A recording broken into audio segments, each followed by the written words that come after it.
Hello and welcome back to the Mind Math by McGraw-Hill homework tutorial. I'm Mr. Galvez, and in this video, we'll be taking a look into Chapter 12, Geometry. Check my progress. You'll find it on page 497 and 498.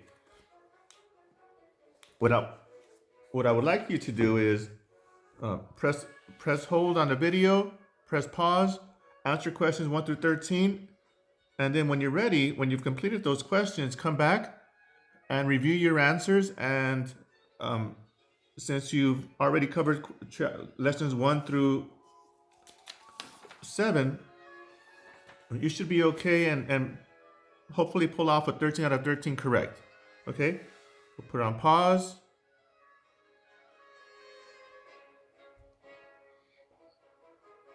Okay, good. Now that you're back, let's take a look-see and see what's going on with these questions over here.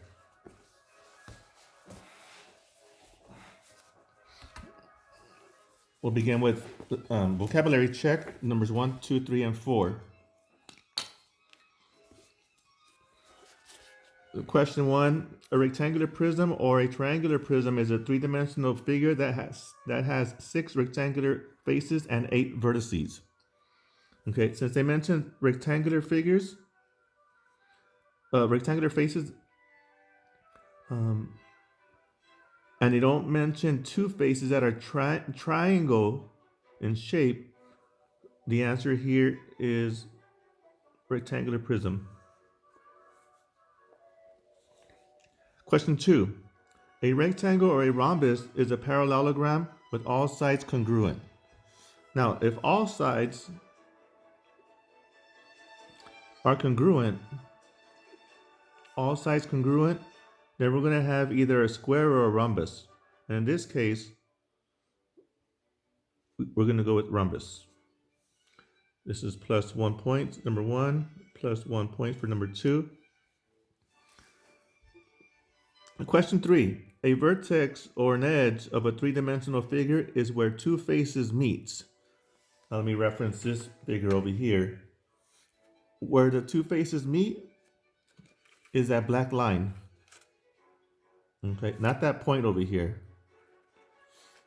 So where 2 faces meet on a three-dimensional figure, we're looking at an edge. Okay, give yourself a plus 1 point. Question 4. A prism or a trapezoid has at least 3 faces that are rectangles.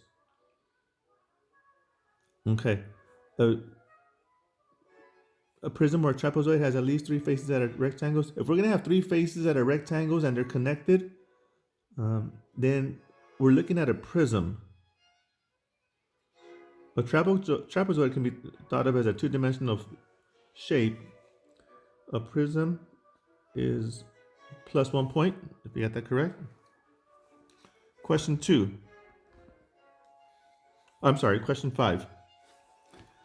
Now we get to the question. The directions are: describe the attributes of each quadrilateral and then classify the quadrilateral. And in this quadrilateral, we have opposite sides that are congruent. This is congruent to that. This is congruent to that. We have 2 congruent sides. Opposite sides are parallel. Opposite sides parallel. And also opposite angles are congruent. This angle is congruent to this angle. This angle is congruent to that angle. So we have opposite angles congruence. Here we're looking at a parallelogram.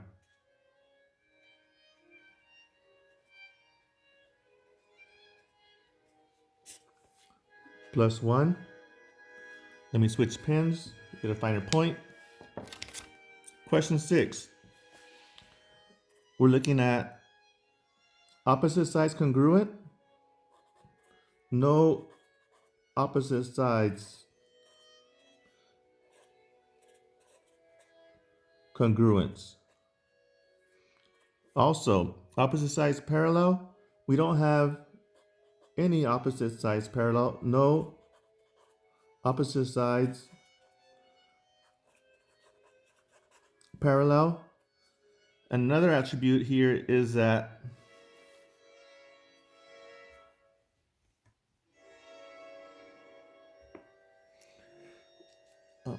opposite angles are congruent. We have no opposite angles, no opposite angles congruent. Okay, so this is just you can classify this as a quadrilateral.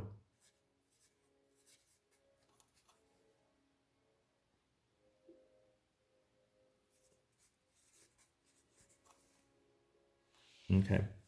Question 7. Here's a +1 quadrilateral. 1, 2, 3, 4.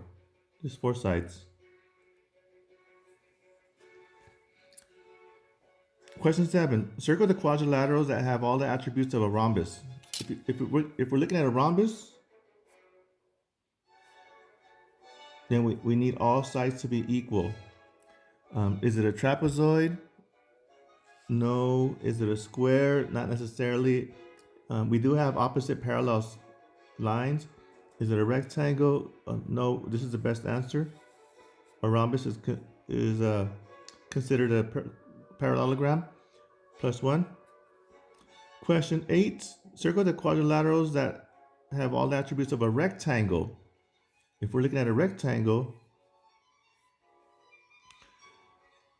you can't think of it as a parallelogram. Opposite sides are parallel. Square, no, square has opposite congruent sides. Trapezoid, no, trapezoid is more of a parallelogram. And a rhombus, if it's a rectangle, we have two opposites. We have 2 long lines and 2 short lines. A rhombus has all lines same size, same length. So here we're going to look at a parallelogram when you're looking at a rectangle. That was question 8 +1.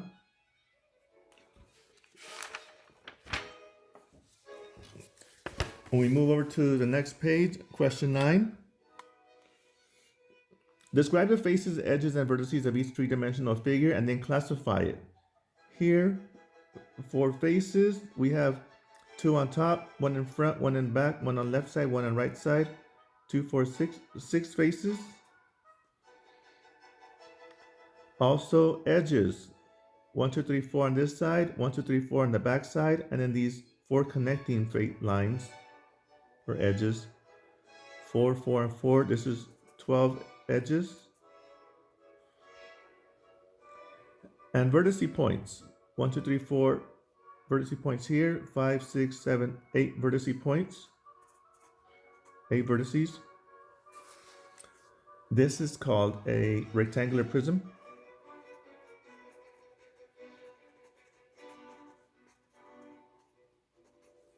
+1 for number 9.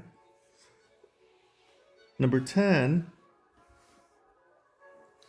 we have faces. 1, 2, 3, 4, 5. 5 faces. Edges. 1, 2, 3, 4, 5, 6, 7, 8, 9. 9 edges. And also vertice points. 1, 2, 3, 4, 5, 6. 6 vertices. This one is called, since 2 of the opposite faces are triangles, this is a triangular prism. Here's another point. Question 11. Kendra's xylophone is in the shape of the trapezoid shown on the right. Describe any parallel or perpendicular or congruent sides of the xylophone. This xylophone, we do have one two parallel lines. We do have congruent angles. Congruent angles. We have two pairs of congruent angles. And also,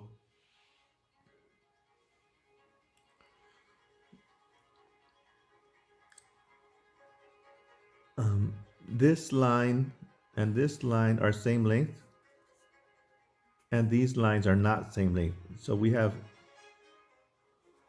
one pair of congruent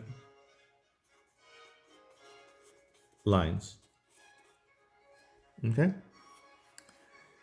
And that's a +1. Get all those points in order.